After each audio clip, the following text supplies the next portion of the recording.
धूमिल की कविता से हम सबका संबंध बहुत गहरा है। हमने धूमिल को गहराई से पढ़ा है, संसद से सड़क तक।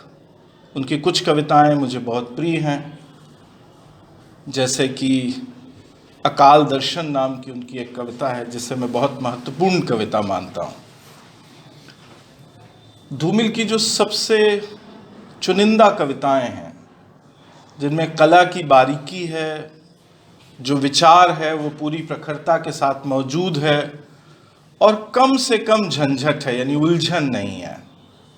मैंने दूसरी चीज़ें कम से कम प्रभावित करती हैं, वक्तव्य को, बात को, कथन को और कला को। ऐसी कविताओं में अकाल दर्शन कविता है। मोचीराम कविता उनकी दूसरी बहुत महत्वपूर्ण कविता है। इस तरह उनकी जो अपेक्षाकृत मझोले आकार की कविताएं हैं, मैंने 2 से 2.5, 3, 3.5 पेज तक की कविताएं, वे कविताएं मुझे अनेक दृष्टियों से बहुत महत्वपूर्ण लगती हैं।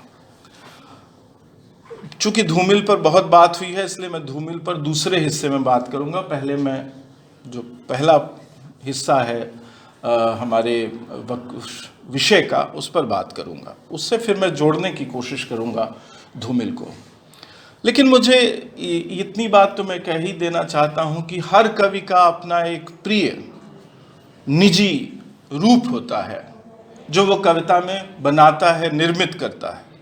और ये कोई एक्सटर्नल बाहरी प्रक्रिया नहीं होती। कोई सायास जानबूझकर बहुत नहीं करता ऐसा। व्यक्तित्व का ढांचा आत्मा का प्रकार जैसा होता है, सोचने समझने देखने का तरीका जैसा होता है, उसके हिसाब से एक फॉर्म निर्मित हो जाता है। हम सब जानते हैं कि धूमिल जो फॉर्म इस्तेमाल कर रहे हैं, जो रूप कविता का इस्तेमाल कर रहे हैं, वो मोटे मोटे तौर पर वह है जिसे हम हिंदी में मुक्त छंद या छंद मुक्त कहते हैं, जिसकी शुरुआत द्विवेदी युग में हुई। निराला वगैरह जिसके शीर्ष पहले बड़े कवि हैं, मोटा मोटी वही फॉर्म है। लेकिन उस फॉर्म के भीतर जो अपना काम किया मुक्तिबोध ने, और उसके भीतर अपनी तरह का एक संरचना, एक स्ट्रक्चर निर्मित किया, उसमें उनका अपना कविता रूप मझोली कविताओं का है। यानी जैसे कि अकाल दर्शन और मोचीराम जैसी कविताएं, जहां उनकी जो जितनी चीजें उन्हें पसंद हैं कविता के भीतर, जिसमें उनकी मास्टरी है, जिसके वो कलावंत हैं, सिद्ध कलावंत। अब आप किसी ख्याल वाले गायक से कहिए ध्रुपद गाओ, और ध्रुपद वाले से कहिए कि ख्याल गाओ, जो ठुमरी गाता है उससे कहिए कि 1 घंटे की बैठकी, तो नहीं हो पाएगा। ठीक वैसे ही कविता की दुनिया में होता है। तो जो कलावंत हैं, यदि धूमिल कविता के कलावंत हैं, तो वो कला उनकी सबसे अधिक तीक्ष्णता से और प्रभावशाली ढंग से उनकी मझोले आकार की कविताओं में प्रकट होती है, जिसके कि 2 उदाहरण मैंने अभी दिए। आप और कविताएं कह सकते हैं, जनतंत्र का सूर्योदय, भाषा की रात, प्रौढ़ शिक्षा, नक्सलबाड़ी, पर इसमें से कुछ कविताएं छोटी हैं। लेकिन ये कविताएं, अकाल दर्शन और मोचीराम जैसी कविताएं, उनकी ऐसी कविताएं मुझे लगती हैं जहां उनका सबसे सघनतम रूप विचार का और कला का का प्रकट होता है। पटकथा जैसी कविताएं हैं जो महत्वपूर्ण कविताएं हैं और जो इसलिए पढ़ी जाती हैं क्योंकि उनमें उसका जो कंटेंट है, उसका जो वस्तु तत्व है, उसमें जो विचार का तत्व है, वो बहुत गहरा है, प्रभावशाली है और उसकी एक ज़रूरत है, लोकप्रियता है। माने हमारी ज़रूरत के कारण हम पटकथा पढ़ते हैं, पर पटकथा शायद धूमिल की सर्वश्रेष्ठ कविता नहीं है, क्योंकि उसमें जितने श्रेष्ठतम अंश कविता के हैं, उसके साथ उसमें एक तरह की अक्सर ऐसा होता है लंबी कविताओं के साथ कि एक ढीलापन भी बीच बीच में, आपको पैचअप वर्क भी, एक से दूसरे को जोड़ने के दरमियान कुछ कमी दिखाई पड़ती है। जैसी की कला उनके पास है, सिद्ध कला, उस कला के हिसाब से देखेंगे तो थोड़ा उसमें ये दिखाई देता है। लेकिन जो विचार बीच बीच में उन्होंने प्रकट किए हैं, क्योंकि वो हमारे लिए ज़रूरी हैं, ये ध्यान रखना ज़रूरी है कि धूमिल की सर्वश्रेष्ठ कविता न होने के बावजूद उसे हम सबसे ज़्यादा क्यों पढ़ते हैं, क्योंकि उसकी ज़रूरत है, हमें उन विचारों की ज़रूरत है जो उस कविता में व्यक्त किए गए हैं। यानी वो हमारी ज़रूरत के कारण अभी तक परिदृश्य में बनी हुई है वो कविता, और जब तक ये ज़रूरत बनी रहेगी तब तक वो कविता परिदृश्य में बनी रहेगी। तो आप देखें कि हमारा जो आज का विषय है भारतीय लोकतंत्र और विपक्ष। आप सब जानते हैं, जो थोड़ा बहुत मेरी तरह पढ़ते लिखते हैं, कि 30 के दशक में हिंदुस्तान में लोकतंत्र के ढांचे को पहली बार प्रयोग में लाया गया। पहले प्रयोग तो 19वीं शताब्दी में हुए म्यूनिसिपैलिटी कॉरपोरेशंस में, नगर पालिकाओं में, जैसे कि पहली नगर पालिका दार्जिलिंग में बनी पूरे देश की म्यूनिसिपैलिटी कॉरपोरेशन 1800 कुछ में, जहां अंग्रेजों ने जो यूरोप का, ब्रिटेन का जो ढांचा था डेमोक्रेसी का, उसको अपनाने की कोशिश की। वहां से शुरू करके म्यूनिसिपैलिटी कॉरपोरेशन नगर पालिकाओं से होते हुए अंततः 30 के दशक में कुछ एक बड़ा विधानसभा की तरह की एक चीज बनाने की कोशिश अंग्रेजी राज के दरमियान की। तो भारतीय समाज व्यवस्था के भीतर संसद का और लोकतंत्र का पहला प्रयोग 1930 के आसपास हमें दिखाई देता है। बहुत महत्वपूर्ण बात है ये कि ये ठीक वही प्रारूप है जो आज हम इस्तेमाल करते हैं, जिसे मोटा मोटी हम दुनिया की राजनीतिक शब्दावली में संसदीय लोकतंत्र कहते हैं, पार्लियामेंट्री डेमोक्रेसी कहते हैं। यही हमने अपनाया वहाँ उन विधानसभाओं में, सीमित तरीके से धीरे धीरे प्रयोग करते हुए हम आगे बढ़े। और 1950 में जब हमने ये लोकतंत्र अपनाया तो वो पिछले प्रयोगों पर आधारित था और दुनिया भर के संविधानों से और लोकतंत्रों से हमने सीखने की कोशिश की थी। और हमारी संविधान सभा ने अंततः संसदीय लोकतंत्र का ये ढांचा अपनाने की कोशिश की, जो आज भी मौजूद है, यानी जिसके तहत 2019 में चुनाव हुए हैं और आदरणीय श्री नरेंद्र मोदी जी प्रधानमंत्री बने हैं और 2020 के शुरू में दिल्ली में चुनाव हो रहे हैं। ढांचा मोटा मोटी वही है। लेकिन आप देखिए कि बहुत महत्वपूर्ण बात है कि हिंदी के बुद्धिजीवी, मैं बाकी नहीं जानता अंग्रेजी में क्या हो रहा था क्योंकि मैं उतना पढ़ा लिखा आदमी नहीं हूं, पर हिंदी के बुद्धिजीवी जब 30 के दशक में पहला सार्वजनिक प्रयोग हो रहा था तो हिंदी के बुद्धिजीवी 30 के दशक में ही उस लोकतंत्र की आलोचना भी कर रहे थे। माने इधर वो रूप आ रहा था और इधर हमारे लेखक उसकी आलोचना करना शुरू कर रहे थे।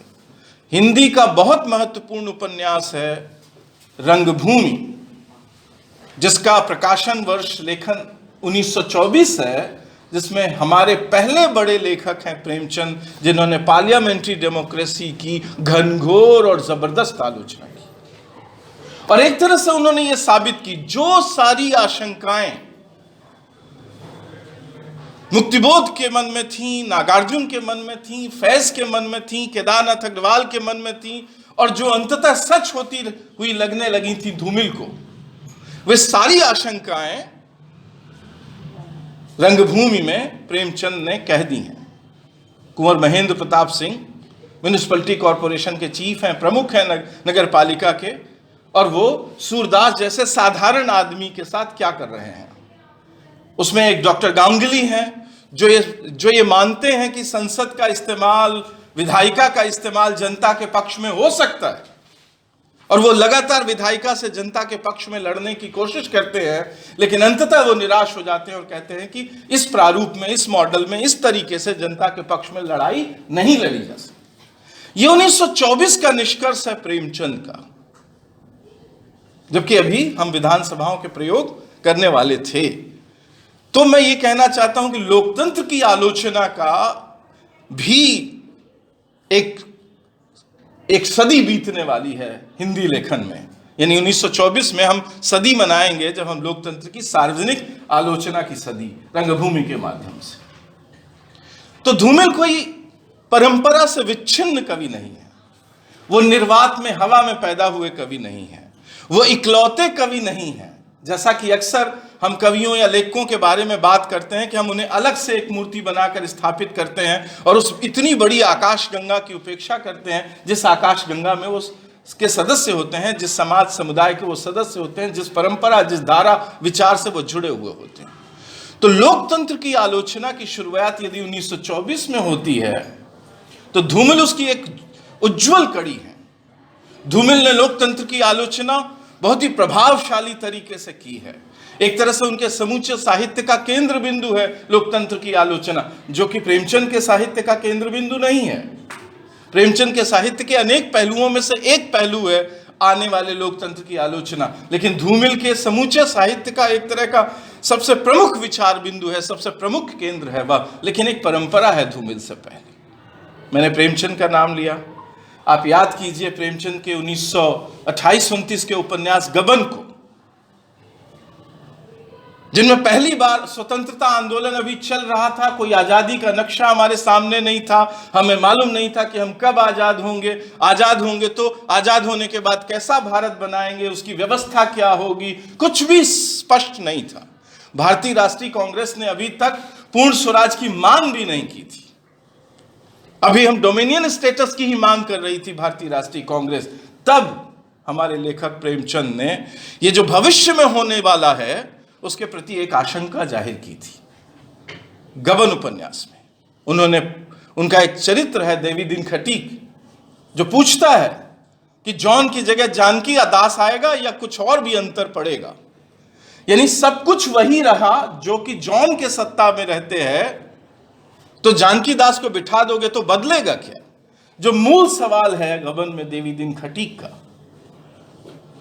कि व्यवस्था यदि वही रहेगी, काम करने का तरीका यदि वही रहेगा, समाज में मूलभूत बदलाव नहीं आएगा, समाज की सामाजिक संरचना, उसकी वर्ग संरचना वही रहेगी, तो जान की जगह जानकी दास को बिठा दोगे तो फर्क क्या पड़ेगा? ये जो आशंका प्रेमचंद के दिमाग में थी, यानी आगे आने वाली सत्ता व्यवस्था के बारे में एक आशंका, आप देखिए कि ठीक यही बात जो 1928-29 में प्रेमचंद उठा रहे थे, देवी दीन खटीक के माध्यम से पटकथा में ठीक सीधे सीधे कहा धूमिल ने, हां कुर्सियां तो सिर्फ टोपियां बदल गई हैं, कुर्सियां वही हैं, सिर्फ टोपियां बदल गई हैं। पटकथा कविता में एक बहुत महत्वपूर्ण उद्धरण, बहुत महत्वपूर्ण प्रसंग है, जिसमें एक बहुत ही जैसे मैं कला की बात कर रहा हूं, यह बात तो सीधी सीधी समझ में आती है, हां कुर्सियां वही हैं, सिर्फ टोपियां बदल गई हैं, जो कि 1928 की आशंका है प्रेमचंद की, और निष्कर्ष दे रहे हैं धूमिल। ऐसा नहीं कि बीच में लोग नहीं हैं ऐसी ही बात करने वाले, प्रगतिशील आंदोलन के हमारे बड़े कवि ऐसी बातें पहले कहते रहे हैं। जैसे कि मैं शंकर शैलेंद्र का एक उदाहरण आपको सुनाता हूं, एक छोटी सी कविता का, जिसमें वो लगभग ऐसी ही बातें 1948-49 में कह चुके हैं। मैं कुछ उसके बारे में जिक्र करूंगा कि कैसे ये परंपरा है जिसमें कि ये बात कही जा रही है। शंकर शैलेंद्र कहते हैं, जिसे हम शैलेंद्र के नाम से भी जानते हैं, पदवी बदल गई है किंतु निजाम वही है, थका पिसा मजदूर वही, दहकान वही है, कहने को भारत पर हिंदुस्तान वही है, छापा बदला किंतु वही सिक्का चलता है, घटे पौंड की पूंछ पकड़ रुपया चलता है। यह शैलेंद्र ने कहा 1948-49 में। तो एक तरह से सोचने वाले, एक तरह से बात कहने वाले, जनता के पक्ष में खड़े होकर लोकतंत्र की आलोचना करने वाले कवियों की एक श्रृंखला है, जिसमें धूमिल अन्यतम है, बहुत महत्वपूर्ण है। और क्यों महत्वपूर्ण है इसकी बात होनी चाहिए कि जब एक ही तरह की बात कई लोग कह रहे हो तो हम शंकर शैलेंद्र को क्यों नहीं पढ़ रहे हैं? आपको याद में है कि ये पंक्तियां कहीं शंकर शैलेंद्र की कोई दोहरा रहा है आज? पदवी बदल गई है किंतु निजाम वही है, पदवी माने आसन, थका पिसा मजदूर वही, दहका, हां कुर्सियां वही हैं, सिर्फ टोपियां बदल गई हैं, बैठने वाला बदल गया, जॉन की जगह जानकी दास आ गया है, बस इतना ही तो बदला है। ये जो बदला नहीं है, इस ना बदलने वाली समाज व्यवस्था की पड़ताल, बहुत गहरी पड़ताल धूमिल ने की, और कई जगह की, कई तरह से की, कई तरीकों से उन्होंने कहा। पटकथा कविता शुरू होती है जहां आजादी के उत्साह का जिक्र करते हैं धूमिल। मैं उत्साह नहीं बताना चाहता, आप सब जानते हैं कि हजारों तरह से वो उत्साह साहित्य में अभिव्यक्त हुआ है। कैसे कहा धूमिल ने? मैंने कहा आजादी, और दौड़ता हुआ खेतों की ओर गया, वहां कतार के कतार अनाज के कुएं फूट रहे थे। मैंने कहा जैसे कसरत करते हुए बच्चे, ये है धूमिल की कला। तारों पर चिड़ियां चहचहा रही थी, मैंने कहा कांसे की बजती हुई घंटियां, यह है धूमिल की कला। खेत की मेड़ पार करते हुए मैंने एक बैल की पीठ थपथपाई, यह है धूमिल की कला। सड़क पर जाते हुए आदमी से उसका नाम पूछा और कहा बधाई। घर लौटकर मैंने सारी बत्तियां जला दी, पुरानी तस्वीरों को दीवार से उतारकर उन्हें साफ किया और फिर उन्हें दीवार पर उसी जगह टांग दिया। इतने बेहतर तरीके से सत्ता परिवर्तन की घटना को नहीं कहा जा सकता था कि हृदय में, आत्मा में तो बहुत उत्साह था, आजादी मिल रही थी, लेकिन किया क्या हमने? घर लौटकर मैंने बत्ती जलाई और सोचा कि कुछ कर दूं जिससे कि लगे कि आजादी या कुछ बदल गया है, कुछ परिवर्तन हुआ है। और मैंने क्या परिवर्तन के नाम पर क्या किया? पुरानी तस्वीरों को दीवार से उतारकर उन्हें साफ किया और फिर उन्हें दीवार पर उसी जगह टांग दिया। यह है सत्ता परिवर्तन, सत्ता का हस्तांतरण। इंडियन पीनल कोड जो कंपनी राज ने, अंग्रेजी राज ने बनाया था, जिसमें नागरिक वो सारे के सारे कानून जिनका इस्तेमाल कर रही हैं सरकारें, अपनी ही जनता के खिलाफ गोली चलाती हैं, सिपाही और सेना को खड़ा कर देती हैं सरकारें, ये सब इंडियन पीनल कोड में है। इंडियन पीनल कोड वही है जो ब्रिटिश है, जो औपनिवेशिक युग में, कंपनी राज में, अंग्रेजी राज में बना है। हमने उस पीनल कोड को, इंडियन पीनल कोड को दीवार से उतारा, धो पूछ कर फिर उसे संविधान का हिस्सा बना दिया। क्या बदला? कुछ नहीं। आज भी यदि नाटक करना है आपको बनारस में, तो जैसे नील दर्पण नाटक के बाद कानून बना था जो इंडियन पीनल कोड का हिस्सा है कि सभा करने, विरोध प्रदर्शन करने, नाटक करने के लिए डिस्ट्रिक्ट मजिस्ट्रेट की या उसके द्वारा नियुक्त अधिकारी से परमिशन लेना जरूरी है। आजाद हुए इतने बरस हो गए, 70 साल से ज्यादा हो गए आजाद हुए, लेकिन इंडियन पीनल कोड का वो हिस्सा जिसमें नाटक करने से पहले डीएम की परमिशन लेनी है, वो आज तक ज्यों का त्यों है। सभा संगत करने से पहले परमिशन लेनी है, वो आज तक ज्यों का त्यों है। ये क्या है? पुरानी दीवार से तस्वीरों को उतारा और उतार कर साफ किया और साफ करके फिर उन्हें उसी जगह लगा दिया। 1947 की घटना को धूमिल इस तरह देख रहे हैं, और इस तरह देखने में वो आशंका जो प्रेमचंद की है, देवी दिन खटीक की, वो उसके भीतर शामिल है। मैंने कहा कि धूमिल कोई अकेले नहीं है, हवा में नहीं है, वो एक परंपरा में है।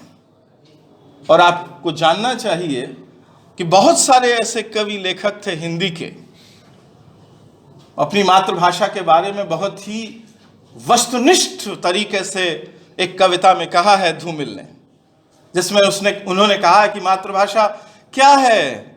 ये एक ऐसी महरी की तरह है जो सिर्फ एक साड़ी के लिए साहूकार के साथ, महाजन के साथ सोने के लिए तैयार है। आप बहुत गर्व करिए, संयुक्त राष्ट्र संघ में फलाना बुलाया, ढिमका बुलाया, ये आया, वो आया, और मातृभाषा क्या है? उस महरी की तरह है जो एक साड़ी के लिए महाजन के घर सोने चली जाती है।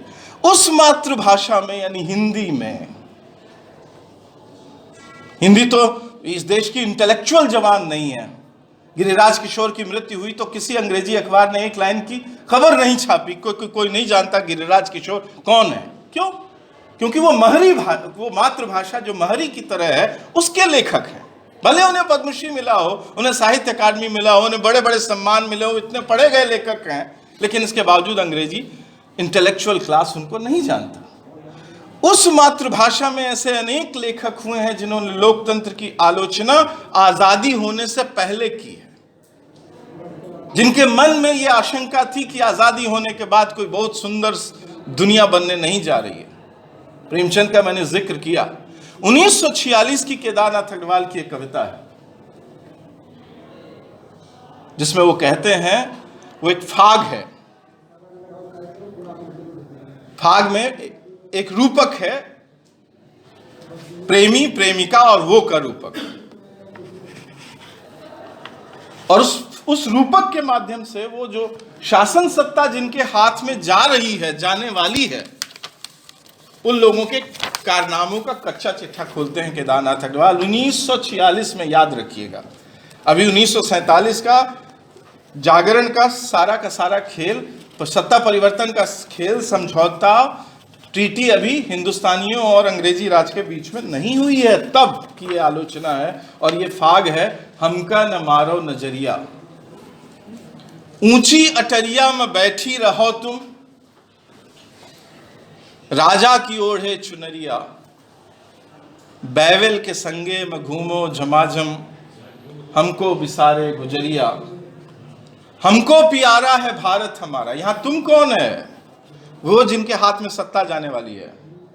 यानी और अधिक सीधी जबान में आप समझना चाहते हैं तो भारतीय राष्ट्रीय कांग्रेस के, मुस्लिम लीग के जो बड़ी ताकतवर संगठन है उनके नेता, क्योंकि तब तक ये तय नहीं था कि भारत विभाजन होगा और मुस्लिम लीग इधर सत्ता संभालेगी, कांग्रेस इधर सत्ता संभालेगी, ऐसा तय नहीं था। तो उन लोगों के बारे में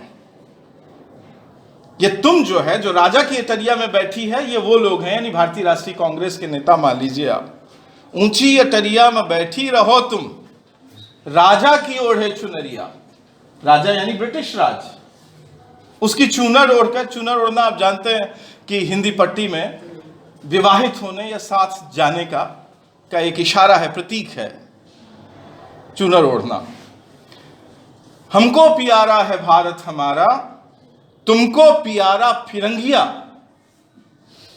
ये कहा कि हम तो जनता के साथ जाएंगे, लेकिन तुम राजा के साथ जाओगे। यानी जो नेतृत्व करता वर्ग था, जो आगे शासक होने जा रहा था, उस नेतृत्वकर्ता वर्ग के प्रति इतनी कठोर आलोचना हिंदी का बांदा जैसे एक बड़े गांव या छोटे या कस्बे में बैठा हुआ एक कवि 1946-47 के शुरू में कर रहा है। ये आलोचना है भविष्य में आने वाले सत्ता तंत्र की। तो सोचिए कि जब ये सत्ता तंत्र आया होगा तो लोगों ने कैसे इसे रिसीव किया होगा, ग्रहण किया होगा। हिंदी के कवि गिरिजा कुमार माथुर, जिनकी जन्म शताब्दी अभी बीती है, खत्म हुई है, उनकी एक कविता है जो ठीक 15 अगस्त 1947 को लिखी गई है, जिसमें वो कहते हैं, आज जीत की रात पहरुए सावधान रहना, सावधान रहना, ऐसा ना हो कि ये जीत हार में बदल जाए। लंबी कविता। और उसी दिन उर्दू का एक कवि फैज अहमद फैज, उसी रात 14 अगस्त 15 अगस्त की मध्यरात्रि एक कविता लिखता है जो बहुत मशहूर होती है, और उस नज्म का शीर्षक है सुबह आज़ादी। 2019 में हमने फैज को खूब याद किया है, जगह जगह पे याद किया है। हमने शाहीन बाग में भी याद किया है और दूसरी जगहों पर फैज को याद किया गया। हम देखेंगे, लाजिम है कि हम भी देखेंगे लिखने वाले फैज की ये नज्म है। ये दाग दाग उजाला, ये शब गजीदा सहर, इंतजार था, ये वो शहर तो नहीं इंतजार था जिसकी आरजू लेकर चले थे कि मिल जाएगी कहीं न कहीं, ये कहते हैं वो। और अंत में कहते हैं, चले चलो कि मंजिल अभी नहीं आई। एक दूसरे तराने में जो बात का लिखा हुआ, वो कहते हैं कि चले चलो कि डेरे अब वहीं ताले जाएंगे जहां मंजिल मिलेगी। 15 अगस्त 1947 को भारत का एक कवि, अविभाजित भारत का एक उर्दू कवि कह रहा है कि ये जो सुबह आ रही है, ये सुबह दाग भरी है, धब्बों भरी है। ये उजाला वो उजाला नहीं है जिसकी हमने कल्पना की थी। ये उजाला वो है जिस उजाले पर धब्बे लगे हुए हैं, और एक ऐसी सुबह है जिसे रात ने निगल लिया है, लील लिया है। सब गजीदा शायद लीली हुई, जैसे कि किसी को लील लिया हो दूसरा तो भीतर चला गया हो। एक भयानक मुहावरा इस्तेमाल किया फैज अहमद फैज ने। 15 अगस्त 1948 को नागार्जुन ने एक छोटी सी कविता लिखी जिसका शीर्षक था जन्म दिवस शिशु राष्ट्र का। उसमें उन्होंने कहा, आज का ही दिन था, एक साल बाद ये कह रहा है कवि, आज का ही दिन था जब हमारी आजादी को तुम वहां गिरवी रखाए थे। यानी जो सत्ता हस्तांतरण की पूरी प्रक्रिया है, कुर्सियां वही हैं, सिर्फ टोपियां बदल गई हैं, ये जो प्रक्रिया थी, इस प्रक्रिया के बारे में कह रहे हैं कि यही वो दिन है जब तुम हमारी आजादी उनके घर पे रख आए थे। तो एक परंपरा है सत्ता तंत्र की आलोचना की। गलत नहीं कहा धूमिल ने जब कहा कि विपक्ष में सिर्फ कविता है, और विपक्ष का अर्थ सत्ता पक्ष का विपक्ष नहीं होता। संसद में तो सत्ता तंत्र और विपक्ष दो होते हैं, लेकिन जब जनता तक मामला आता है तो संसद एक पक्ष होती है, क्योंकि सत्ता तंत्र और विपक्ष मिलकर आज आपको बात करनी है, किसी भी कानून के बारे में बात करनी है, तो चाहे आपने विरोध किया हो संसद के भीतर, लेकिन आप बैठे तो हैं संसद के भीतर, जिम्मेदारी तो आपकी है। तो इसलिए संसद एक पक्ष है। भारत का शासक वर्ग, चाहे वो जिस राजनीतिक दल में हो, बदल बदल कर रहता है। पिताजी हैं फला पार्टी में, एक बेटा इस पार्टी में है, दूसरी बेटी इस पार्टी में है, सब है। ये एक, जिसे मुक्ति धूमिल ने कहा कि अपराधियों का संयुक्त परिवार है। पटकथा कविता में कहा कि ये तिजोरी के दुभाषिए हैं। आज जो हम कह रहे हैं 2019 में, 14 से कह रहे हैं, 2091 से कह रहे हैं कि ये जो सत्ता है, ये जो नेशन स्टेट है, राष्ट्र राज्य है, ये जो डेमोक्रेसी है, ये कॉरपोरेट घरानों की दलाल है। यही तो कहा था धूमिल ने, तिजोरी के दुभाषिए। अब तो चूंकि तिजोरियां नहीं है कॉरपोरेट घरानों में, कोई तिजोरी में माल नहीं रखता। अरे अंबानी जी, अडानी जी क्या तिजोरी में माल रखते होंगे? उनसे यदि ऐसा करते हैं वो, तो उनसे बड़ा बेवकूफ तो कोई ना होगा, क्योंकि वो सब बैंक में और लिक्विड में रखते हैं, हवा में रहता है उनका पैसा, ठोस कहीं नहीं रहता। कि आप गए डाका डाल दिया तो सिर्फ तिजोरी उठा ले आए तो बहुत बड़े काकोरी ट्रेन डकैती कर लिया। आप करिए डकैती, अभी मुश्किल हो गई है। तो ये दुभाषिए के, तिजोरी के जो दुभाषिए हैं, चोरों, अपराधियों और इनका एक ये संयुक्त परिवार है। तो पक्ष एक है। धूमिल की कविता में पक्ष एक है, और वो पक्ष जैसे आज की संसद की भाषा में देखेंगे तो राष्ट्रीय जनतांत्रिक गठबंधन यानी एनडीए यानी भाजपा एक पक्ष है, और यूनाइटेड प्रोग्रेसिव अलायंस इन यूपीए दूसरा पक्ष है यानी कांग्रेस। आपको लगेगा कि ये दो पक्ष हैं। कुछ मामलों में ये दो पक्ष नहीं है, कुछ मामलों में ये एक ही पक्ष है। ग्लोबलाइजेशन होना चाहिए, एक पक्ष। कौन बुलाने गया? बहुराष्ट्रीय कंपनियों को कांग्रेस बुलाने गई। संयुक्त मोर्चा की सरकार आई, मल्टीनेशनल्स को और रास्ता खोला गया।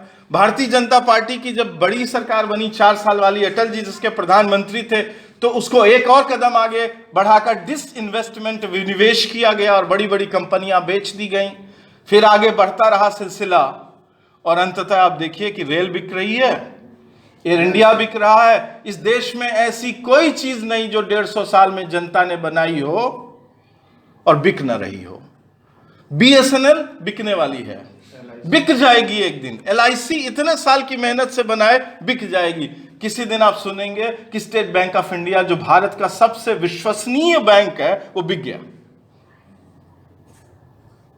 ये हो सकता है, किसी भी दिन हो सकता है। तो ये अब देखिए कि कांग्रेस और बीजेपी एक हैं। कांग्रेस, बीजेपी, एक लेफ्ट पार्टियों को छोड़ दीजिए, सपा, बसपा, आरजेडी, जेडीयू, जो जहां जिससे लड़ रहा है।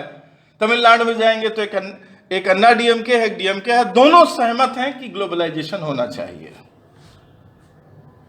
ये जो नौकरियों का भयानक संकट दिख रहा है, ये जो बेरोजगारी दिख रही है, ये जो सड़कों पर हिंसा दिख रही है, इसका बहुत गहरा संबंध उस चीज घटना से है जिसे ग्लोबलाइजेशन कहते हैं।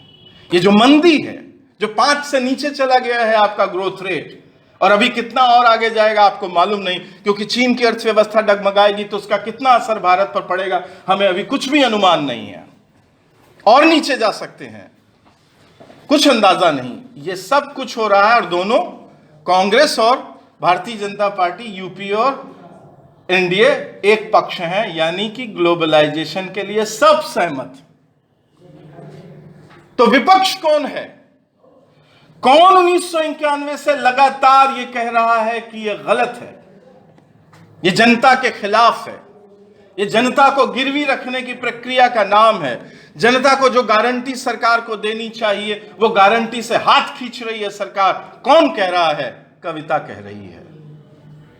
सिर्फ और सिर्फ कविता कुछ थोड़े मोड़े बुद्धिजीवी इस देश के कह रहे हैं कि ग्लोबलाइजेशन, जिस पर कांग्रेस और बीजेपी एक मत है, उस पर कविता कह रही है कि यह गलत है, यह जन विरोधी है, यह राष्ट्र विरोधी है, यह प्रकृति विरोधी है, यह मनुष्य विरोधी है, ये प्रक्रियाएं। तो गलत तो नहीं कहा धूमिल ने कि विपक्ष में सिर्फ कविता है। कवि बेचारा बहुत कमजोर है, गरीब है। धूमिल की कविता में जो कवि का जिक्र है, जगह जगह आप देखेंगे कि कवि की जिंदगी हलाकान है।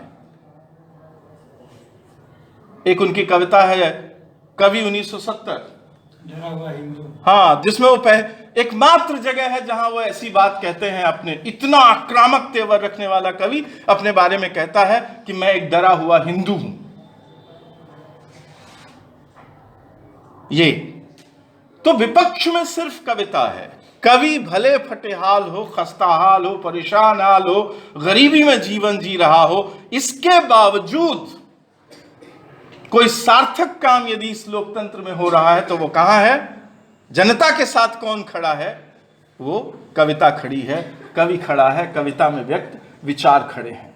इसलिए धूमिल ने जो आलोचना की लोकतंत्र की, उस लोकतंत्र की आलोचना को एक परंपरा में, एक धारा में देखने से जो अंतर्विरोध आपको सिर्फ धूमिल में दिखाई दे रहे हैं, वो आपको पता चलेगा कि वह अंतर्विरोध सिर्फ धूमिल अकेले के अंतर्विरोध नहीं है। वह अंतर्विरोध असल में एक पूरी धारा के अंतर्विरोध है। वो धारा जो कहती थी कि ये आजादी झूठी है, वो धारा जो 1947 में भारत के पुनर्निर्माण की अवस्था में जो नेतृत्व करता वर्ग था, उसके साथ सामंजस्य करने, उसका सहयोग करने के लिए तैयार नहीं थे। यह उस पूरी धारा का अंतर्विरोध है, वो सिर्फ धूमिल का अंतर्विरोध नहीं है। इसलिए धूमिल की लोकतंत्र की आलोचना को मेरा एक प्रस्ताव है ये कि उसे एक परंपरा में, एक ट्रेडिशन में देखना चाहिए। अब धूमिल ने जो लोकतंत्र की आलोचना की, आपको ध्यान देना होगा कि 60 के दशक के अंतिम हिस्से में दो तरह के कवि बहुत ही ताकतवर ढंग से उभर कर आए जिन्होंने लोकतंत्र की आलोचना की। ये वो उन कवियों से भिन्न थे ये कवि जो पहले कवि थे, क्योंकि पहले जो कवि लोकतंत्र की आलोचना कर रहे थे या आने वाली सत्ता व्यवस्था की आलोचना कर रहे थे, उसमें से ज्यादातर कवि ठेठ मार्क्सवादी थे, कम्युनिस्ट थे। और कम्युनिस्ट पार्टी की जो नीति थी, जो समझ थी लोकतंत्र को लेकर, राष्ट्र राज्य को लेकर, उसके कारण वो आलोचना कर रहे थे। आप सब जानते हैं कि कार्ल मार्क्स जो बुनियादी विचारक है मार्क्सवाद का, यानी नागार्जुन और केदारनाथ अग्रवाल मुक्तिबोध का जो विचार अग्रज है मार्क्स, वो खुद ही डेमोक्रेसी के बारे में मुतमईन नहीं था, आश्वस्त नहीं था। वो डेमोक्रेसी को एक छद्म चीज मानता था।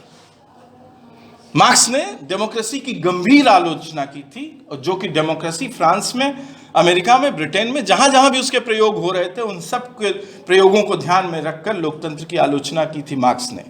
इसलिए मैंने जिन कवियों का जिक्र किया, केदारनाथ अग्रवाल या नागार्जुन जैसे कवि या फैज अहमद फैज जैसे कवि, ये सब कवि जो आलोचना कर रहे थे लोकतंत्र की, वो कम्युनिस्ट विचारों के तहत और भारतीय कम्युनिस्ट पार्टी की जो नीति थी, जो समझ थी, जो पार्टी कांग्रेसेस में जो दस्तावेज बनाए जाते थे, राजनीतिक प्रस्ताव, उनके आधार पर यह बनी थी। जो पार्टी खुलकर कह रही थी ये आजादी झूठी है, उसी की अभिव्यक्तियां अलग अलग हो रही थी। लेकिन 65 के बाद दो तरह के कवि उभर कर आते हैं जो लोकतंत्र की एक नए तरह से आलोचना करते हैं। ये परंपरा में है, यानी उसे भूलिए मत।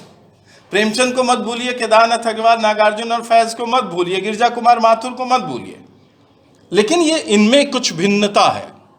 और ये दो तरह के कवि हैं, एक जो मार्क्सवादी कम्युनिस्ट पार्टियों से असहमत मार्क्सवादी हैं, यानी जिसे उग्र मार्क्सवादी कह सकते हैं आप, अल्ट्रा लेफ्ट कह सकते हैं आप, रेडिकल लेफ्ट कहते हैं। बाद में चलकर एक तीसरी दो पार्टियां बन चुकी थीं, भारतीय कम्युनिस्ट पार्टी और भारतीय कम्युनिस्ट पार्टी मार्क्सवादी, यानी सीपीआई और सीपीएम, और एक तीसरा धड़ा जो उससे स्वतंत्र हो रहा था। ऐसे कवियों का था जो बाद में चलकर, जिसे आप सीपीआई माले या सीपीआई माओइस्ट कहते हैं, उनसे संबद्ध, उस तरह से सोचने वाले लोग थे, जैसा कि आलोक धनवा हैं तो कहाँ हैं, उधर ही हैं। वेणुगोपाल होते तो कहाँ होते, वहीं थे। तमाम ऐसे कवि लोकतंत्र के आलोचक थे जो अल्ट्रा लेफ्ट में थे, जो नक्सलबाड़ी आंदोलन के समर्थक थे। मोटे तौर पर ये जो संविधान को उस तरह नहीं मानते थे जैसा कि इस देश की बाकी राजनीतिक विचारक या कम्युनिस्ट पार्टियां मानती थीं। सीपीआई और सीपीएम संविधान को मानते थे, लेकिन एक लंबे अरसे तक नक्सलबाड़ी संविधान को नहीं मानते थे। ये सारे के सारे कवि वो हैं जो संविधान से बाहर एक रास्ता तलाशने की कोशिश कर रहे थे, जिसमें आलोक धनवा, वेणुगोपाल जैसे कवि बहुत महत्वपूर्ण हैं। और दूसरी तरफ वे कवि हैं जो मोटे तौर पर समाजवादी हैं, सोशलिस्ट, मार्क्सिस्ट नहीं है। मैं ठीक नहीं जानता इस बात को, पर मुझे अक्सर ही ऐसा लगता है धूमिल को पढ़ते हुए, अभी बता रहे थे रत्नशंकर जी की धूमिल समग्र आएगा तो हम ज़्यादा विस्तार से गहराई से उसको पढ़ेंगे तो हम समझेंगे कि मुझे मोटे मोटे तौर पर लगता है कि धूमिल एक समाजवादी थे, सोशलिस्ट थे। उनकी मूल विचारधारा शायद वही थी जो लोहिया की विचारधारा रही होगी। लेकिन समाजवादियों में दो तरह के समाजवादी थे। एक वे समाजवादी जो मार्क्सवाद विरोधी थे, जैसा कि जॉर्ज फर्नांडीज हुए, आगे चलकर यशवंत सिन्हा हुए, और राजनीति में एक पूरा धड़ा देखते हैं। समाजवाद के बहुत सारे लोग भारतीय जनता पार्टी या जनसंघ के साथ गए, आरएसएस के साथ तक गए। एक समाजवादियों का वो धड़ा है। बहुत सारे बड़े बड़े समाजवादी हैं भारतीय जनता पार्टी के भीतर, यानी दक्षिणपंथी खेमे के भीतर। लेकिन एक दूसरे समाजवादी हैं जो मार्क्सवाद से परहेज नहीं करते थे और जिनका एक मुंह मार्क्सवाद की तरफ हमेशा रहता था, और वो मार्क्सवाद में और सोशलिज्म में एक डायलेक्टिकल डायलॉग्स, एक द्वंद्वात्मक संवाद बनाए रखते थे। बहुत सारे ऐसे लोग भारतीय राजनीति में हुए हैं और कविता में हुए हैं। तो उन लोगों में मुझे लगता है कि धूमिल की जो विचारधारा है, कोई आइडियोलॉजी, अजय तिवारी जैसे आलोचक यदि कहते हैं कि वो अराजकतावादी हैं, एनार्किस्ट हैं, तो आपको ये जानना होगा कि अराजकतावादी कोई बहुत ऐसी नकारात्मक संज्ञा नहीं है। गांधी को अराजकतावादी कहा गया। अराजकतावादी होने का मतलब ये है कि अराजकतावादी को लगता है कि अब तक जितनी विचार प्रणालियां हैं, फिलॉसफीज हैं, दर्शन हैं और विचारधाराएं हैं, वो पूर्ण नहीं है, अपर्याप्त हैं, और वो उन सब में से कुछ कुछ लेता है और भानुमति का कुनबा की तरह बनाने की कोशिश करता है और कुछ और उससे आगे बढ़ने की अपने ढंग की कोशिश करता है। इसलिए एनार्किस्ट होना कोई बहुत नकारात्मक भंगिमा नहीं है पराग जी। कई बार आपको जीवन में विचार के क्षेत्र में आगे बढ़ने के लिए जरूरी होता है कि आप एनार्किस्ट हो जाएं। यदि भारतीय कम्युनिस्ट पार्टी नरेंद्र मोदी की सत्ता शासन में शामिल हो जाए आज, तो हम और आप क्या करेंगे? हम तो छोड़ देंगे, हम एनार्किस्ट होना पसंद करेंगे उधर जाने की बजाय। इसलिए कई बार एनार्किस्ट होना आगे बढ़ने की बेचैनी का सबूत होता है। विचार के क्षेत्र में हम किसी का पूरी तरह अनुगमन नहीं करते, हम कोई नया रास्ता तलाशने की कोशिश कर रहे हैं। यदि धूमिल, मैं इस बैयत तो नहीं कह रहा हूं कि मैं अजय तिवारी की बात से सहमत हूं, यह बिल्कुल मैं नहीं कह रहा हूं, पर मान लीजिए कि इसको मान भी लिया जाए एक सेकंड के लिए कि धूमिल उस समय की जितनी विचार प्रणालियां हैं वो मार्क्सवादियों से असहमत थे और अपने को पूरा उसमें नहीं पा रहे थे। वामपंथ के बारे में उन्होंने बहुत ही कठोर टिप्पणियां की हैं जो उनके दूसरे कविता संग्रह में है, कल सुनना मुझे में। यदि वो वामपंथ से असहमत थे, यदि वो समाजवाद से भी असहमत थे, यानी लोहियावादी समाजवाद या नरेंद्र देव के समाजवाद से भी असहमत थे, कांग्रेस से तो वो असहमत थे ही, यानी नेहरूवियन समाजवाद से असहमत थे, यदि वो गांधीवाद से भी असहमत थे, तो ऐसा आदमी कहां जाएगा विचार के क्षेत्र में? स्वाभाविक है कि वो अराजकतावादी एनार्किस्ट होगा, क्योंकि वो नए की तलाश की बेचैनी उसके भीतर है। धूमिल की कविता की, धूमिल की वैचारिकता की जो सबसे ताकतवर चीज क्या है, वो ये है बेचैनी। कई बार बेचैनी इतनी ईमानदार होती है कि मंजिल तक नहीं पहुंचने देती। मंजिल ही हमेशा, उस बेचैनी को लोगों ने अभिधा में समझा ना, उसको, उसकी व्यंजना और उसका जो आउटरीच है उसको नहीं समझा, ये दिक्कत है जी। नहीं, यही तो मैं पक्ष नहीं ले रहा हूं अजय तिवारी का, मैं उससे सहमत नहीं हूं, मैं ये कह रहा हूं। पर मान लीजिए कि हो ऐसा, मैं तो आगे बढ़कर कह रहा हूं कि मुझे वो समाजवादी लगते हैं। इसलिए 65 के दशक में जो दो तरह के कवि हैं, एक जो अल्ट्रा लेफ्ट के कवि हैं, नक्सलबाड़ी समर्थक हैं, आलोक धनवा जैसे कवि, और दूसरी तरफ लोकतंत्र की ज्यादा मुकम्मल, विश्वसनीय, भीतरी और गहन आवेग और आवेश से भरी आलोचना उन कवियों ने की है जो मूलतः समाजवादी हैं। रघुवीर सहाय, सर्वेश्वर दयाल सक्सेना और दुष्यंत कुमार को जोड़ दीजिए धूमिल के साथ, और ये चार कवियों का एक समूह बनाइए। 65 से लेके और 75-77 के बीच में जो कविता हिंदी में लिखी गई है उसमें सबसे मूल्यवान हिस्सा इन कवियों द्वारा लिखा गया है जिन्होंने लोकतंत्र की जबरदस्त जन पक्षधर आलोचना की है, और ये चार कवि हैं। हो गई है पीर पर्वत सी पिघलनी चाय, कहां तो तय था चरागा हर एक घर के लिए, कहां चराग मयस्सर नहीं शहर के लिए, मत कहो आकाश में कोहरा घना है, यह किसी की व्यक्तिगत आलोचना है। कितनी रघुवीर सहाय की कविताएं सर। 2019 में तो हमने सबसे ज्यादा जिस कवि को कोट किया, उद्धृत किया हर घटना पर, वो कवि सर्वेश्वर दयाल सक्सेना थे। तो मुझे निजी तौर पर लगता है कि लोकतंत्र की जैसी आलोचना समाजवादी कर रहे थे, इन्हें रघुवीर सहाय, सर्वेश्वर और दुष्यंत, धूमिल की आलोचना का प्रकार उससे मिलता है। यानी वो नागार्जुन और मुक्तिबोध और केदारनाथ अग्रवाल से मिलने की बजाय, क्योंकि वहां एक स्पष्ट विकल्प है। आप मुक्तिबोध ने जो आलोचना की उसको आप पढ़ें, आप भूल गलती कविता में आए जो लोकतंत्र की सबसे मुखर आलोचना है। भूल गलती आज बैठी है ज़रब अख्तर पहनकर तख्त पर दिल के, इस कविता को पढ़ें तो आप देखेंगे कि दो वर्ग हैं, एक राजा है और उसका एक समर्थक वर्ग है, और एक तीसरा है जो इस चीज को चुपचाप देख रहा है, दर्शक है। दुष्यंत ने कहा नहीं, आदमी नहीं हम झुनझुने हैं, बजाओ जैसे बजाना है, जो आवाज निकालना चाहोगे निकलेगी, वो जो वर्ग है। अब इब्न सिन्ना, अल गजाली, अल बरूनी, आलिम फाजिल सिपह सालार, सब सरदार हैं खामोश। वो जो लिखा 1962 में भूल गलती कविता में मुक्तिबोध ने, पर वहां एक स्पष्ट विकल्प है। इसी दरबार के भीतर से जनता का की तरफ से खड़ा एक आदमी है जो वहां से निकल भागता है दरबार से। अजीब करा सा कोई निकल भागा, जिसमें क्या कहते हैं मुक्तिबोध अंत में, कहते हैं कि वही है जो लश्कर इकट्ठा कर रहा है। लश्कर आज एक बदनाम शब्द है, पर लश्कर का मतलब होता है योद्धा टुकड़ी, मुक्ति संघर्ष करने वाली योद्धा टुकड़ी। लश्कर इकट्ठा कर रहा है, यानी सेना बना रहा है राजा को पछाड़ने के लिए। और अंत में कहते हैं हमारी हार का बदला चुकाने आएगा, हमारे ही हृदय का गुप्त स्वर्णाक्षर प्रकट होकर विकट हो जाएगा, हमारी हार संकल्प धर्मा चेतना का रक्त प्लावित स्वर प्रकट होकर विकट हो जाए। एक स्पष्ट विकल्प है उनके पास। यह विकल्प एक जनसंगठन का है, जनता के एक संगठन का है, जो जनवादी क्रांति करके इस शासन सत्ता को जो जन विरोधी है उसे बदल देगी। स्पष्ट विकल्प है उनके पास, मार्क्सवादियों के पास। पर आप देखेंगे कि रघुवीर सहाय की कविता में ऐसी कोई पहचान आपको नहीं मिलेगी, सर्वेश्वर की कविता में ऐसी कोई स्पष्ट पहचान आपको नहीं मिलेगी, आपको दुष्यंत कुमार की कविता में ऐसी कोई स्पष्ट पहचान नहीं मिलेगी। और मैं कह रहा हूं कि इसीलिए चूंकि धूमिल मुझे समाजवादी लगते हैं और इन कवियों के विचार की दृष्टि से इनके निकट हैं, इसीलिए उनके यहां भी विकल्प, स्पष्ट कोई विकल्प दिखाई नहीं देता। यदि वो मार्क्सवादी होते तो उनके पास एक स्पष्ट विकल्प होता, जनक्रांति का, जनसंघर्ष का विकल्प। जनता से इतने निराश क्यों है धूमिल?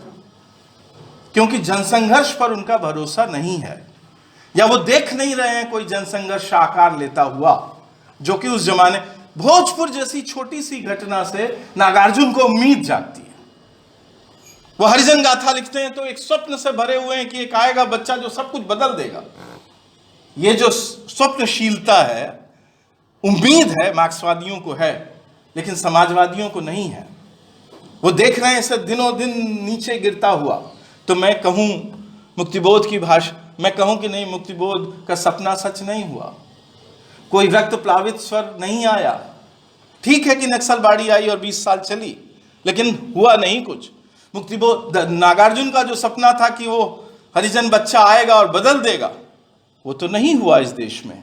तो इसका मतलब कि ज्यादा सच के करीब कौन था? ज्यादा सच के करीब वे समाजवादी कवि थे जो इसे दिनों दिन पतित होते हुए, गिरते हुए देख रहे थे और जनता की इसमें हिस्सेदारी देख रहे थे। जनता के प्रति जो उनकी निराशा है वो इसीलिए है क्योंकि जनसंघर्ष में यदि उनका पक्का भरोसा होता तो वो जरूर उम्मीद करते कि जनता एक दिन जागेगी और सब बदल देगी, लेकिन वो ऐसी कोई उम्मीद धूमिल की कविता में आपको दिखाई नहीं देती। इसकी मूल वजह मुझे धूमिल के व्यक्तित्व में नहीं लगती है, इसकी मूल वजह मुझे उस जमाने की इस धारा में लगती है जिसे मोटे तौर पर मैं समाजवादी कवियों की धारा कह रहा हूं, जो लोकतंत्र की सबसे विश्वसनीय और प्रामाणिक आलोचना प्रस्तुत करती है 65 से 77-78 के 80 तक के बीच में। इसलिए धूमिल को समझने के लिए कुछ नई तरहों से समझना होगा। जैसे इस तरह से समझिए कि धूमिल का जीवन के प्रति अप्रोच क्या है, लोकतंत्र के प्रति उनके अप्रोच का जीवन के प्रति अप्रोच से क्या संबंध है। मैंने अभी पंक्तियां पढ़ी, बहुत सारी पंक्तियां हैं। मैंने बैल की पीठ थपथपाई और सड़क पर जाते हुए आदमी से कहा बधाई। जीवन के प्रति यह अप्रोच है कवि का, क्योंकि बैल ही तो है। यदि हिंदुस्तान किसानों का देश है, जैसा कि वो कहते हैं अपनी एक कविता में, व्यंग्यपूर्ण तरीके से कहते हैं, तो सबसे विश्वसनीय साथी कौन है आगे ले जाने के लिए हिंदुस्तान में? किसान का सबसे विश्वसनीय साथी बैल था धूमिल के जमाने तक। इसलिए हम किसी मनुष्य की पीठ थपथपाएं, उससे पहले जरूरी है कि खेत की पीठ थपथपाएं और बैल की और उस जुए की पीठ थपथपाएं जो बैल के कंधे पर डालकर उस हलवाहे की पीठ थपथपाएं जो खेत पर चलने वाला है। यह जीवन के प्रति अप्रोच है धूमिल का, जो उनकी भिन्न कविताओं में बहुत ही माइन्यूटली सूक्ष्मतापूर्ण तरीके से अभिव्यक्त हुआ है। जीवन के प्रति एक गहरी आसक्ति है धूमिल की कविता। लेकिन धूमिल की जो कविताएं ज्यादा पढ़ी जाती हैं उनमें एक अनासक्ति है, उसमें एक विराग है, उसमें एक आक्रोश है, उसमें एक उद्दंडता है, उसमें एक आक्रामकता है, उसमें एक भयानक किस्म की खींच है, क्षोभ है, कुछ भी न बदल पाने की खींच, कुछ भी न कर पाने की खिन्नता से भरा हुआ है धूमिल का कवि व्यक्तित्व। लेकिन यदि खींच ही सर्वाधिक महत्वपूर्ण हो उनकी व्यक्तित्व में, तो वो न लोकतंत्र बदलेगा और न ही जीवन समाज व्यवस्था बदलेगी। एक बात और समझना जरूरी है लोकतंत्र के सिलसिले में कि लोकतंत्र से ये जो उम्मीद है कवियों की, ये क्यों बार बार टूटती है। इसलिए टूटती है क्योंकि लोकतंत्र एक खास तरीके से हिंदुस्तान में निर्मित हुआ है। यदि उस तरफ ध्यान नहीं जाता है आपका, उस चीज की तरफ आपका ध्यान नहीं जाता है, तो आपकी आलोचना हमेशा एकांगी होगी और आपका सपना भी हमेशा एकांगी होगा और आप अंततः सीमित दुनिया के कवि होंगे। ये बात समझ लेना बहुत जरूरी है कि राजनीति, पॉलिटिक्स, जिस डेमोक्रेसी जहां से आती है, डेमोक्रेसी से जिसका संबंध है, वो समूची की समूची प्रक्रिया अंततः समाज की उप उत्पाद है, बाई प्रोडक्ट है। मूल चीज क्या है? मूल चीज है समाज, सोसाइटी, जनता नहीं। जनता जिसमें रहती है वो ढांचा समाज। कैसी होगी संसद? जैसा होगा समाज। बहुत आलोचना करते हैं लोग, पहले तो नेहरू की करते थे कि इंदिरा गांधी को सत्ता दी, फिर इंदिरा गांधी की करते रहे कि उन्होंने संजय गांधी और राजीव गांधी को सत्ता दी, और फिर राजीव गांधी के बाद सोनिया गांधी के पास सत्ता चली गई और अब आलोचना कर रहे हैं कि राहुल गांधी, प्रियंका गांधी आ गए हैं। बहुत गहरी आलोचना आपको मिलेगी। आप देखिए, एक भी राजनीतिक दल हिंदुस्तान में आज की तिथि में कम्युनिस्टों और भाजपा को छोड़कर नहीं है जो पैतृक उत्तराधिकार की राजनीति नहीं कर रहा है। कश्मीर से शुरू करिए, फारूक अब्दुल्ला, शेख अब्दुल्ला उनके पिता, शेख अब्दुल्ला, फारूक अब्दुल्ला, उमर अब्दुल्ला। उसी कश्मीर में दूसरा मुख्य विपक्ष मुफ्ती मोहम्मद सईद और महबूबा मुफ्ती और उनकी बेटी आ गई है, अगली जनरेशन। आप हरियाणा में आइए, जितनी पार्टियां हैं भाजपा के साथ, भाजपा के खिलाफ, वो सब चौटालाओं की पार्टियां हैं, यानी चौधरी देवीलाल चौधरी, भजन लाल चौधरी, ये लाल। उत्तर प्रदेश में आप आ जाइए, समाजवादी पार्टी, मुलायम सिंह, भाई शिवपाल सिंह, भाई रामगोपाल यादव, पुत्र अखिलेश यादव, पुत्र धर्मेंद्र यादव, भतीजा ये डिंपल यादव, सब फैमिली। दूसरी तरफ चले जाए बहुजन समाज पार्टी, तो बहुजन समाज पार्टी में भी निकट भविष्य में आप उत्तराधिकार देखेंगे तो इसी तरह का देखेंगे, क्योंकि वहां भी भाई भतीजा महत्वपूर्ण हो गए हैं। आप बिहार चले जाइए, राष्ट्रीय जनता दल लालू प्रसाद यादव के उत्तराधिकारी तेजस्वी यादव, मीसा यादव और कौन तीसरे हैं वो जो बेटे तेज प्रताप यादव। और की जरूरत पड़ेगी तो सब फैमिली से ही आएंगे, परिवार से ही। आप देखेंगे कि वहां से चले जाइए, नॉर्थ ईस्ट से लेकर सुदूर दक्षिण तक सब पार्टियों में, चाहे वो समाजवादी हैं, चाहे मध्यमार्गी हैं, चाहे वो जिस भी पार्टी के साथ, शिवसेना, अकाली दल, सब पार्टियां पारिवारिक उत्तराधिकार की पार्टियां हैं। आप पूछेंगे क्यों हो रहा है, मैं कहूंगा इसलिए हो रहा है क्योंकि आपके समाज में यही होता है। मैं आशीष त्रिपाठी आज ये घोषणा करूं कि मैं अपनी जो भी संपत्ति अपने जीवन भर कमाऊंगा उसमें से एक भी अपने पुत्र पुत्रियों को नहीं दूंगा। हिम्मत है? जब घर में जमीन जायदाद और नौकरी और यहां तक कि पुजारी पंडित भी उत्तराधिकार देकर जाता है, चले जाइए गया और यहां तो पता चलेगा कि जो पंडा बैठा है वो पैतृक उत्तराधिकार से बैठा है कि हमारे जिले सतना का ये वाला देखेगा और इलाहाबाद का वो वाला देखेगा। नाई बाल काटते हैं जो लोग, उनको भी गांव में पैतृक उत्तराधिकार मिलता है। गांव जब बंटवारा होता है तो दो भाइयों के बीच में गांव का इधर वाला ये घर और गांव का इधर वाला ये, दो भाइयों को बट जाता है। बढ़ई में बंटवारा होता है, लोहार में बंटवारा होता है, तो पैतृक उत्तराधिकार का इस तरह होता है। जब हर चीज पैतृक उत्तराधिकार में है, बेटों को मिल रही है, तो राजनीति से आप कौन सी कल्पना करते हैं कि वो होगी ऐसी क्रांतिकारी कि वो नहीं करेगी? ऐसा करेगी, जरूर करेगी, करना ही चाहिए, क्योंकि आपने समाज में बदलाव की कोई प्रक्रिया शुरू नहीं की है। जब लोग अपना पैतृक उत्तराधिकार छोड़ेंगे, मनोज जी अपने जीवन भर में 1 करोड़ रुपया कमाएंगे, तो मैं प्रस्ताव दे रहा हूं कि ये 1 करोड़ कमाएंगे, मैं 5 करोड़ कमाऊंगा, हम दोनों छोड़ दें, हम अपने बच्चों को नहीं देंगे, हम दे देंगे समाज को। तो आप हम उम्मीद कर सकते हैं कि राजनीति ऐसी होगी। मैं किसी की आलोचना नहीं कर रहा हूं, मैं सिर्फ ये कहने की कोशिश कर रहा हूं कि राजनीति, आदर्श राजनीति, क्रांतिकारी राजनीति हवा में पैदा नहीं होगी।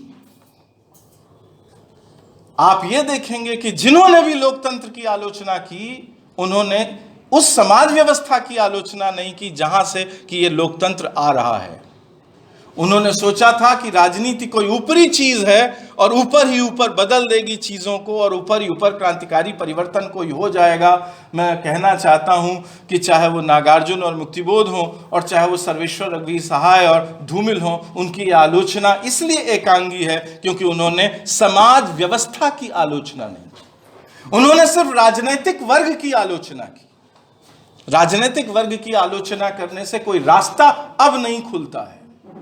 यदि आज देश में सांप्रदायिकता की राजनीति का बोलबाला है, धार्मिक कट्टरता की राजनीति का बोलबाला है, जाति व्यवस्था की राजनीति का बोलबाला है, तो उसका कारण यह है कि समाज में यह सब ताकतवर है। समाज में जाति बहुत मजबूत है। हम अपना दोस्त बनाते हैं तो भी जात देखकर बनाते हैं, तो राजनीति में जाति क्यों नहीं चलेगी? धूमिल ने लिखा है इसके बारे में, धर्म, संप्रदाय और जाति सबके बारे में लिखा है अपनी कविताओं में। इसलिए लोकतंत्र की जो आलोचना 70 के दशक में की गई थी, उसमें एक कोशिश तो थी। जब वो जनता की आलोचना करते हैं, जनता को कहते हैं जनता क्या है, पटकथा कविता में सिर्फ हर आते जाते कि हाँ में हाँ मिलाने वाला एक वर्ग है, कोहरे और कीचड़ से बना हुआ, ऐसा कहते हैं धूमिल। उन्होंने एक कदम आगे तो बढ़ाया था, पर जनता अमूर्त चीज होती है। जनता माने क्या? किसकी आलोचना? जनता कहने से किसकी आलोचना होती है? किसी की नहीं, न गोरख जी की हो रही, न मेरी, न रत्नशंकर जी की। हम तो जनता है नहीं, और हम हैं भी तो हमारी व्यक्तिगत जिम्मेदारी क्या है? इसलिए जनता की आलोचना के साथ साथ जरूरी है समाज व्यवस्था की आलोचना, सोशल सिस्टम की आलोचना, जो राजनीति का, जहां से राजनीति पैदा होती है। राजनीति का हर कुछ, हर गंदगी, हर जन विरोध, हर मनुष्य विरोध, हर तरह का प्रकृति विरोध कहां से आता है? समाज व्यवस्था से आता है, सामाजिक संरचना से आता है। इसलिए जनता जैसी अमूर्त धारणा की आलोचना करने से काम नहीं बनता। आलोचना करना होगा ठोस सामाजिक व्यवस्था की। मैं राजस्थान में गया, चुनाव के दरमियान, खत्म करता हूं बात, बहुत सारी बातें कहते कहते कही जा सकती हैं। मैं सरकारी कर्मचारी था, मैंने चुनाव कराने गया हुआ था, जोनल मजिस्ट्रेट कहते हैं। एक जीप मिली हुई थी, कुछ सिपाही थे, और घूम घूम के पोलिंग बूथ में जाना था और देखना था कि चुनाव सही तरीके से हो रहे हैं कि नहीं हो रहे हैं। एक लाइन में इतना लंबा लंबा घूंघट पहने हुए महिलाएं लगी हुई थीं और वो वोट डाल रही थीं। आप ध्यान देखेंगे कि आप आइडेंटिटी भी चेक नहीं कर सकते, मतलब मैं नहीं कर सकता था क्योंकि मैं पुरुष था। क्योंकि आप ये नहीं कह सकते कि घूंघट उठाकर दिखाइए आपका ही है कि किसी और का, इतने में तो मार हो जाएगी। तो आप ऐसा नहीं कर सकते। तो उसके लिए एक महिला कर्मचारी नियुक्त होता है कि भाई वो देख सकता है, वो पूछ सकता है। लेकिन मैं ऐसे ही महिलाओं से पूछा तो एक महिला का कार्ड जो है, दूर से ही पूछा कि अपना कार्ड दिखाओ भाई। भाई माने बहन, बेटी। यहाँ भाई माने दूसरा होता है, तो बहन बेटी। हम जिस इलाके में आते हैं वहाँ भाई माने बहन, बेटी माँ होता है।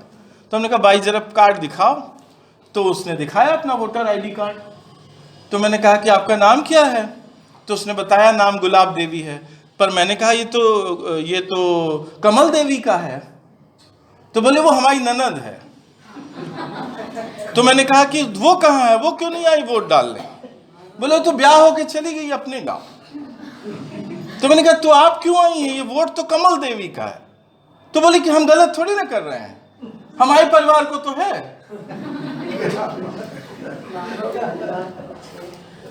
उसका पक्ष बहुत स्पष्ट था कि हमारी फैमिली प्रॉपर्टी है। अब देखिए, वोट इंडिविजुअल होता है, लेकिन हिंदुस्तान में क्या है, वो फैमिली प्रॉपर्टी है। इसी तो घर का मालिक, जात का, बिरादरी का मालिक वोट बेच देता है। इंडिविजुअल होना चाहिए ना मत। आपने 70 साल में अपने समाज को बदला है कि औरतें अपनी ननद का नहीं, अपने हिस्से का व्यक्तित्व लेकर खड़ी हों। आपने नहीं किया। इसलिए आपका जो लोकतंत्र है वो आपके समाज, चाहे जितनी ही क्रांतिकारी परिकल्पना की होती नेहरू ने और पटेल ने और मौलाना आजाद ने, आपकी समाज व्यवस्था के सामने उसे इस तरह घुटने टेकना ही था। क्योंकि आपने समाज व्यवस्था में परिवर्तन लाने के लिए कोई तेज गति का काम करने की कोशिश नहीं की। जो लोग ऐसा समझते हैं कि सिर्फ ऊपरी तल्ला बदल देने से कुछ बदला जा सकता है, जैसा कि धूमिल सोचते हैं। धूमिल भी उन्हीं कवियों में शामिल हैं जो समझते हैं कि राजनीति को राजनीति बदलकर बदला जा सकता है। यानी एक राजनीतिक वर्ग यदि कुत्सित हो गया है, पतित हो गया है, जन विरोधी हो गया है, तो दूसरा राजनीतिक वर्ग लाकर उसको स्थानापन्न दिया जा सकता है। मेरी इससे असहमति है। राजनीतिक वर्ग का स्थानापन्न जब भी दूसरा राजनीतिक वर्ग होगा तो वो कुछ दिखाने के लिए थोड़ा मोड़ा परिवर्तन दिखाई देगा, लेकिन मूल परिवर्तन नहीं दिखाई देगा। क्योंकि राजनीतिक वर्ग के पीछे जो समाज है वो वही है। तो ए से बी में चला जाता है, बी से सी में चला जाता है, सी से डी में चला जाता है, लेकिन राजनीतिक व्यवस्था में परिवर्तन नहीं आता, बल्कि वो और भी ज्यादा नीचे गिरती चली जाती है। आप जानते हैं कि भारत में भ्रष्टाचार का पहला केस कितने रुपए का था जो संसद में आया?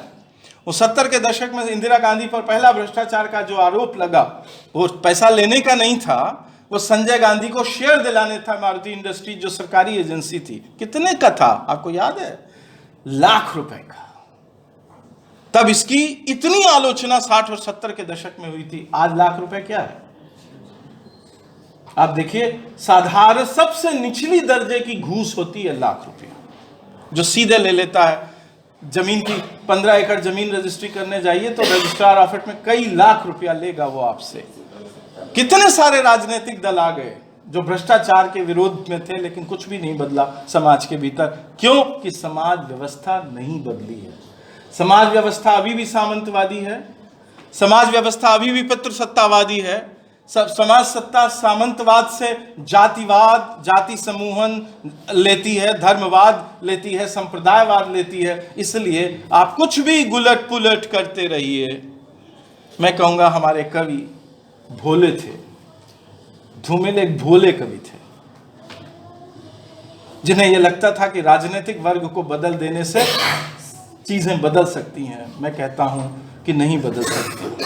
मेरा अनुभव धूमिल की अगली पीढ़ी का है। मैं धूमिल के अनुभवों से सीखता हूँ। तो मैंने सीखा कि नागार्जुन के अनुभवों से नहीं बदली। इतनी आलोचना की नागार्जुन ने, मुक्तिबोध ने आलोचना की, रघुवीर साहब धूमिल ने आलोचना की, कुछ नहीं बदला सत्ता का। अब तो सत्ता के कान में जूं भी नहीं रेंगती।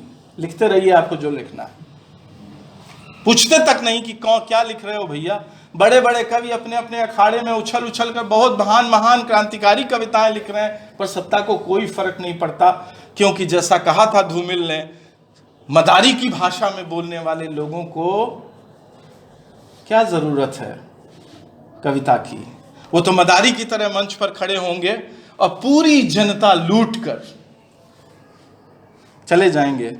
जब वो नीचे उतरेंगे मन से तो पूरी जनता जेब में भी होगी। क्योंकि धूमिल का अनुभव सही था। क्योंकि ये जो वर्ग है, राजनीतिक वर्ग, ये कैसी भाषा बोलता है? मदारी की भाषा। आपने कभी इसको सोचा है कि एग्जैक्टली ठीक ठीक इसका मतलब क्या है? हम बचपन में मदारियों का खेल देखते थे। छोटे थे, डरते थे, हर एक चीज से डरते थे। भगवान से डरते थे, मम्मी से डरते थे, पापा से डरते थे, धर्म से डरते थे, मंदिर से डरते थे, मस्जिद से डरते थे, पहाड़ से डरते थे, बादल से डरते थे। और एक आदमी खड़ा होता था चौराहे पर और कहता था, हाथ खोल दीजिए भाई साहब, एक आदमी की जान का सवाल है। मैंने 100 बार ये नाटक देखा और वो आदमी मुझे कहीं नहीं देखा जिसकी जान का सवाल था। और हर बार हमने मुट्ठी खोल दी, अपनी बंद मुट्ठी, बंद हाथ हमने हर बार खोल दीजिए। अब एक मदारी आता है जो पाकिस्तान का किस्सा सुनाता है कि मुट्ठी खोल दीजिए भाई साहब, नहीं तो ये हो जाएगा। और आप देखते हैं कि पूरी की पूरी जनता मुट्ठी खोलकर, वो आदमी यानी जो डर बिठाया जा रहा है, हिंदू खतरे में है, मुसलमान खतरे में है, बिहारी खतरे में है, ये खतरा खतरा करके पूरा जनता को मदारी की तरह जेब में डालकर चल देता है। ये अनुभव धूमिल का सही था। तो ये जो लोकतंत्र की आलोचना धूमिल ने पेश की वो बहुत कीमती है। लेकिन कुछ ऐसी समस्याएं हैं उस आलोचना में जो उस जमाने में शायद हमारे कवियों को, हमारे विचारकों को दिखाई नहीं दे पाई थी। इसलिए सब कवियों में वो अंतर्विरोध पाए जाते हैं। लेकिन हमारे ज़माने में हमें धूमिल की विचारधारा से, धूमिल के विचारों से सबक लेना है, उनको शामिल रखना है अपने पूर्वजों में, मूल्यवान पूर्वजों में, जिनके पांव छू के हम आगे बढ़ेंगे। कबीर रैदास से शुरू करेंगे तो पांव छूते हुए निराला, प्रेमचंद, केदारनाथ अग्रवाल और नागार्जुन तक आएंगे, उनके पांव छुएंगे, धूमिल और रघुवीर साहब के पांव छुएंगे। लेकिन पांव छू के हम बढ़ेंगे आगे। और हम जिन्होंने धूमिल ने विचार को और लोकतंत्र की आलोचना को जहां तक पहुंचाया था, उससे आगे बढ़कर लोकतंत्र की नए सिरे से, नए तरीकों से आलोचना पेश करने की कोशिश करेंगे। आज वही कवि मूल्यवान होगा जो धूमिल की तरह लोकतंत्र की आलोचना नहीं करेगा, बल्कि आज की नई चुनौतियों के सामने खड़े होकर नए तरह से लोकतंत्र की आलोचना करेगा। क्योंकि लोकतंत्र की आलोचना के बहुत सारे नए पहलू, बहुत सारे नए आयाम हमारे सामने अब इन 43 वर्षों में, जो धूमिल की अनुपस्थिति के 43-44 वर्ष हैं, उनमें खुलकर हमारे सामने आ गई है। आपका बहुत बहुत धन्यवाद कि आपने इतने ध्यान से सुना।